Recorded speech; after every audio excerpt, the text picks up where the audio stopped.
పంట ఉత్పత్తి ఖర్చు పెరుగుతుంది కానీ మద్దతు ధర మాత్రం రావటం లేదని సిపిఎం నేతలు విష్ణు కృష్ణన్ అలాగే నాగేశ్వరరావు అసహనం వ్యక్తం చేశారు.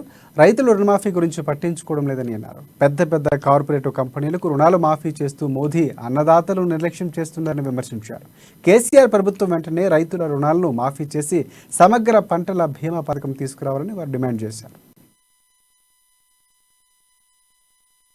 గత ఏప్రిల్ 5వ తారీఖు నాడు ఢిల్లీలో రైతాంగం, వ్యవసాయ కార్మికులతో దాదాపు లక్షలాది మందితో చలో పార్లమెంట్ మార్చ్ కార్యక్రమం ఇవ్వడం జరిగింది. పెద్ద సంఖ్యలో దేశవ్యాప్తంగా రైతులు పాల్గొన్నారు. అయినా ప్రభుత్వం వ్యవసాయ రంగం గురించి, రైతుల గురించి ఆ తర్వాతనే మద్దతు ధరలు ప్రకటించారు. రైతుల డిమాండ్ ఏది ప్రభుత్వం ఆమోదించడం లేదు. అందుకనే ఈ ప్రభుత్వం రైతు వ్యతిరేక ప్రభుత్వంగా కేంద్ర ప్రభుత్వం నడుస్తూ ఉంది.